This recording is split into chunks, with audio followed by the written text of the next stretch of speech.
Bahaye ikaze ku rubuga D-Rock Mission. Ni wa mwanya twigira hamwe ibyigisho byabira mu nsanganyamatsiko umukiza w'isi. Turacyari mu gice cya gatatu aho dukomeje kurebera hamwe amahame ya Bibiliya mu mucyo w'ubutumwa bwiza. Uyu munsi turaza kwigira hamwe icyigisho cya 18, impano za mwuka. Reka mbararike kwifatanya nanjye mu isengesho. Data twese uri mu ijuru, Mana ikomeye, Mana y'icyubahiro, tugushimiye ko wabanye natwe ubwo twakomezaga kwigira hamwe ibi byigisho bya Bibiliya. Uyu munsi ubwo tugiye kurebera hamwe impano za mwuka, reka uze utubere umwigisha. Ibyo tugusabye tubyizeye mu izina rya Yesu, amen.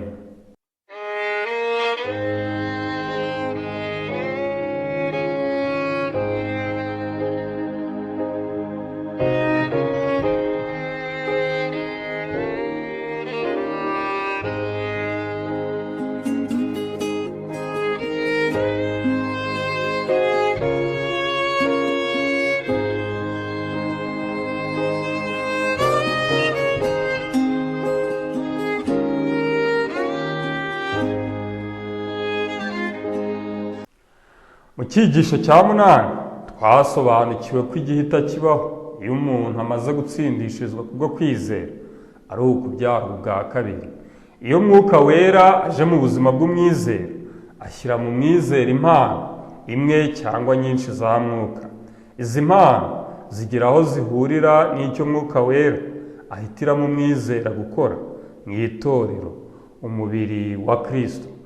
Muri iki cyigisho turaza gusobanukirwa ko impamvu y'izi mpano atari ukungura umwizera ku giti cye, ahubwo ari itorero ryose. Impano za mwuka buri muntu wese yahawe zigira umumaro w'ingenzi mu buzima hamwe no mu nshingano z'itorero. Igihe gusa buri mwizera akoresheje izi mpano, nibwo itorero rishobora gukora mu buryo bwuzuye nk'umubiri wa Kristo. Nk'uko ibice byose bigize umubiri wacu ari ingenzi ku buzima bwacu, niyo mpamvu tugomba gusigasira izi mpano kugira ngo itorero rikomeze umurimo ryahawe. Izi mpano za mwuka zishobora kugabanywa mu bice bibiri. Igice cya mbere cy'impano nko kuba intumwa, umuhanuzi, umugabura n'umwigisha, ibi bifasha iterambere ry'itorero muri rusange. Igice cya kabiri cy'impano nko gukora ibitangaza, gukiza no kuvuga indimi, ni ibimenyetso birenze ubwenge bw'abantu bihamya imbaraga z'ubutumwa bwiza. Iyo tuvuze impano za mwuka, buri wese yibonamo. Nyamara izi mpano ntizigomba guhuzwa n'impano kamere twavukanye, nubwo izi mpano kamere zacu zishobora gukoreshwa na mwuka wera. Ni ukuvuga ko impano za mwuka zikomoka ku buntu bw'Imana bwahawe abizera kugira ngo itorero ritere imbere muri Kristo kandi rihamye imbaraga z'ubutumwa bwiza.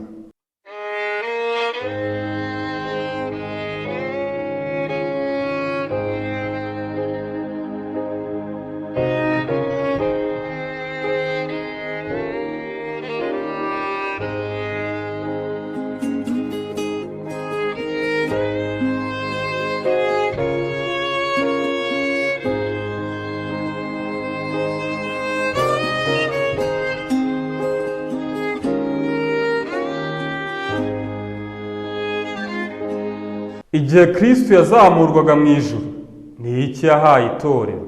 Ariko umuntu wese muri twe yahawe ubuntu nk'uko urugero rw'impano ya Kristo ruri. Nicyo gituma ivuga iti, amaze kuzamuka mu ijuru ajyana iminyago myinshi aha abantu impano. Abefesi igice cya 4 umurongo wa 7 n'uwa 8. Niba itorero rihagarariye Kristo mu isi, kimwe mu bintu Yesu yahaye abizera mbere y'uko asubira mu ijuru ni impano z'ubuntu zizwi nk'impano za mwuka. Mbese ninde soko y'izi mpano za mwuka? Icyakora hariho impano z'uburyo bwinshi, ariko umwuka ni umwe. Rwa mbere rw'Abakorinto igice cya 12 umurongo wa 4. Umurimo wa mwuka wera mu itorero ni ugushyira ubuzima bwa Kristo muri buri mwizera. Kugira ngo ibi bibashe kubaho, ashyira mu bizera bose impano cyangwa se ubushobozi mvajuru kugira ngo buri mwizera abashe gukora nk'igice kigize umubiri wa Kristo. Ninde bigirira akamaro kuba izi mpano zarahawe buri mwizera? Umuntu wese agahabwa ikimwerekanaho umwuka kugira ngo bose bafashwe. Urwa mbere rw'Abakorinto igice cya 12 umurongo wa 7. Ni ingenzi ko buri mwizera asobanukirwa n'impamvu y'impano za mwuka. Ntabwo zigirira akamaro umuntu ku giti cye, ahubwo zifasha mu nyungu rusange z'itorero. Iyo izi mpano zikoreshejwe neza, zituma habaho umwuka mwiza mu itorero. Ninde uhitamo impano umwizera agomba guhabwa? Ariko ibyo byose uwo mwuka umwe niwe ubikorera muri bo, agabira umuntu wese uko ashaka. Urwa mbere rw'Abakorinto igice cya 12 umurongo wa 11. Ntabwo ari umwizera cyangwa se itorero ribasha kugena impano buri mwizera agomba guhabwa. Uyu murimo ni uwa mwuka wera gusa. Izi mpano zirenze cyane ubushobozi bw'abantu kandi zishobora kudashingira no ku mpano zacu kamere. Mu gusobanura impano za mwuka, ni iki Pawulo agereranya n'itorero? Nk'uko umubiri ari umwe ukagira ingingo nyinshi, kandi nk'uko ingingo z'umubiri zose nubwo ari nyinshi ari umubiri umwe, niko na Kristo ari. Urwa mbere rw'Abakorinto igice cya 12 umurongo wa 12. Nk'uko umubiri w'umuntu umeze, itorero naryo rigizwe n'ingingo nyinshi, ariko zigizwe n'umubiri umwe, umubiri wa Kristo. Niyo mpamvu igihamya gikomeye itorero ribasha guhisi cy'imbaraga z'ubutumwa bwiza ari uko itorero ribasha gukora nk'umubiri umwe mu buryo butunganye, ryibumbiye hamwe mu rukundo. Nk'Abakristo twese ni iki duhuriyeho? Natwe niko turi, kuko turi benshi, nyamara turi umubiri umwe muri Kristo. Umuntu wese ni urugingo rwa mugenzi we. Abaroma igice cya 12 umurongo wa 5. Ubutumwa bwiza bwa Kristo gusa nibwo bubasha guhuza abizera bafite imico n'inkomoko zitandukanye bakaba umubiri umwe. Ubu buhamya ni imbaraga ikomeye cyane ihamiriza isi ko ubutumwa bwiza ari imbaraga y'Imana idukiza tukava mu kwirema ibice, tukaba abagabo n'abagore bashyize hamwe mu rukundo. Dushingiye ku mpano za mwuka, ni iyihe nshingano umwizera afite? Nuko kuko dufite impano zitandukanye nk'uko ubuntu twahawe buri, niba twarahawe ubuhanuzi, duhanura uko kwizera kwacu kungana. Cyangwa niba twarahawe umurimo wo kugabura iby'Imana, tugira umwete wo kubigabura. Cyangwa uwigisha, agira umwete wo kwigisha. Cyangwa uhugura, agira umwete wo guhugura. Ugira ubuntu, abugira atikanyiza. Utwara, atwarana umwete. Ugira imbabazi, azigire anezerewe. Abaroma igice cya 12 umurongo wa 6 kugeza ku wa 8. Nk'uko umubiri w'umuntu ukenera buri rugingo ngo rukore umurimo rwagenewe, ni nako buri mwizera w'itorero rya Gikristo agomba gukoresha impano ze. Kutabikora nibyo bidindiza guhamya kw'itorero. Dushingiye ku byavuzwe na Pawulo, ni izihe mpano eshatu z'ingenzi za mwuka Imana yashyize bamwe mu itorero? Ubwa mbere intumwa, ubwa kabiri abahanuzi, ubwa gatatu abigisha. Urwa mbere rw'Abakorinto igice cya 12 umurongo wa 28. Mu mpano eshatu z'ingenzi, impano yo kuba intumwa yahawe bwa mbere intumwa 12 za Kristo, kongeraho Pawulo. Aba bagabo batoranyijwe n'Imana ngo bubake umusingi w'itorero binyuze mu kumenyekanisha ukuri nk'uko kuri muri Kristo. Nyamara ubwo ijambo intumwa risobanuye uwatumwe, rishobora no gukoreshwa ku bamisiyoneri cyangwa se abafite impano y'ubugabura. Tutabariyemo eshatu twarebeye hamwe, ni izihe mpano zindi Pawulo agaragaza? maze ishyiraho abakora ibitangaza n'abahawe impano zo gukiza indwara n'abahawe gufasha abandi n'abahawe gutwara n'abahawe kuvuga indimi nyinshi. Urwa mbere rw'Abakorinto igice cya 12 umurongo wa 28. Ubw'impano eshatu twarebeye hamwe ari ingenzi kugira ngo habeho iterambere ry'itorero, n'izindi 5 zisigaye ni ingenzi mu murimo w'itorero. Ni iyihe mpamvu y'imigisha itandukanye ya Mwuka Wera? Nuko aha bamwe kuba intumwa ze, n'abandi kuba abahanuzi, n'abandi kuba ababwirizabutumwa bwiza, n'abandi kuba abungeri n'abigisha, kugira ngo abera batunganirizwe rwose gukora umurimo wo kugabura iby'Imana no gukomeza umubiri wa Kristo. Abefesi igice cya 4 umurongo wa 11 n'uwa 12. Impamvu y'impano za Mwuka isobanurwa mu buryo bubiri. Iya mbere ni ukubaka itorero muri Kristo. Iya kabiri ni uguha itorero ibyangombwa bikenewe mu murimo hamwe no guhamya ubutumwa bwiza mu isi. Bizatwara igihe kingana gute ngo impano za Mwuka zigume mu itorero? Kugeza ubwo twese tuzasohora kugira ubumwe bwo kwizera no kumenya umwana w'Imana, kandi kugeza ubwo tuzasohora kuba abantu bashyitsi bageze ku rugero rushyitsi rw'igihagararo cya Kristo. Abefesi igice cya 4 umurongo wa 13. Impano zose za Mwuka zizakomeza ubwo hakiriho igihe, kugeza ubwo itorero rizaba rishyitse rigeze ku rugero rushyitse rw'igihagararo cya Kristo. Ni iyihe mpamvu impano y'ubuhanuzi ari ingenzi mu itorero? Uvuga ururimi rutamenyekana ariyungura, ariko uhanura yungura itorero. Urwa mbere rw'Abakorinto igice cya 14 umurongo wa 4. Uyu munsi havugwa cyane ibyerekeye impano yo kuvuga indimi kurusha impano y'ubuhanuzi. Nyamara Pawulo yagaragaje ko impano yo guhanura ari ingenzi cyane, kubera ko ari impano yubaka itorero rya Gikristo. Mbese ni bande izi mpano za Mwuka ebyiri zikurikira zibasha kungura? Nicyo gituma indimi zitamenyekana zitagenewe kubera bizera ikimenyetso keretse abatizera, naho guhanura ko ni kwagenewe abatizera keretse abizera. Urwa mbere rw'Abakorinto igice cya 14 umurongo wa 22. Umugambi w'impano yo kuvuga indimi ntabwo ari ukungura abizera ubwabo nk'uko bamwe babikora muri ibi bihe, ahubwo ni uguha ikimenyetso abatizera cy'uko umwizera wagaragaje iyi mpano ayobowe n'imbaraga zidasanzwe mvajuru. Ariko impano y'ubuhanuzi ibereyeho kungura itorero, yigisha ndetse igatera umwete abizera mu rugendo rwa Gikristo. Ni iyihe nama Pawulo aha itorero yerekeye ubuhanuzi?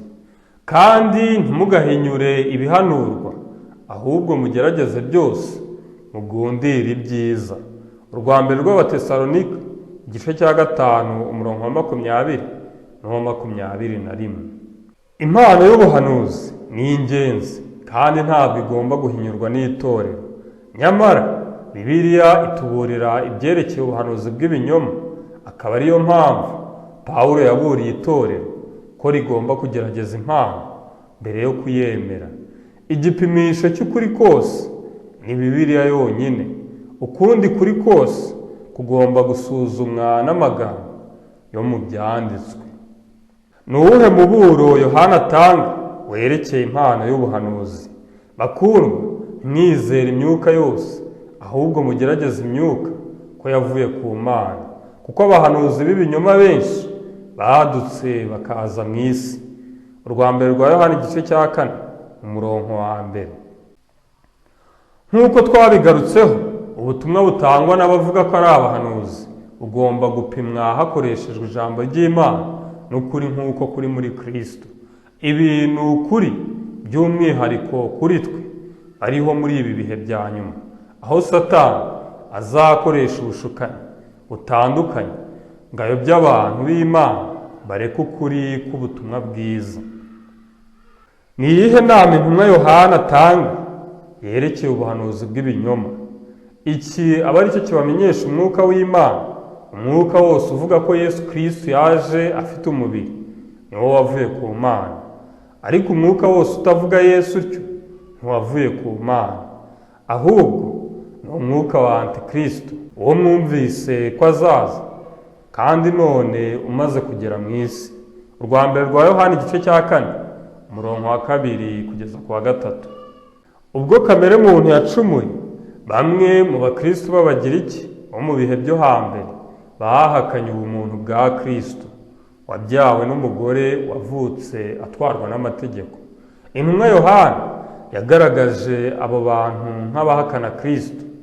Mu buryo bumwe, buri muntu ubutumwa bwe buvuguruza inyigisho ya Bibiliya agomba guhinyurwa, agafatwa nk'umuhanuzi w'ibinyoma. Ni iki Kristo yavuze ko abiyita Kristo hamwe n'abahanuzi b'ibinyoma bo mu minsi y'imperuka bazakora? Kuko abiyita Kristo n'abahanuzi b'ibinyoma bazaduka bakora ibimenyetso bikomeye n'ibitangaza kugira ngo babone uko bayobya n'intore niba bishoboka. Matayo 24 umurongo wa 24. Ubwo twegereje ku mpera y'isi, abiyita Kristo hamwe n'abahanuzi b'ibinyoma bazaduka maze bashake kurwanya n'intore niba bishoboka. Niyo mpamvu tugomba kubaka ku ijambo ry'Imana kandi tukaba maso. Ni ibihe bintu ubutumwa bwose twumva cyangwa se dusoma bwemeranya nabyo? Nimusanga amategeko y'Imana n'ibiyahana nibatavuga ibihwanye n'iryo jambo, nta museke uzabatambikira. Yesaya 8 umurongo wa 20. Ni gute tubasha kumenya ubuhanuzi bw'ukuri bufite inkomoko ku Mana? None umuhanuzi uhanura iby'amahoro, ijambo rye nirisohora, ntihazamenyekana ko yatumwe n'Uwiteka koko. Yeremiya igice cya 28 umurongo wa 9.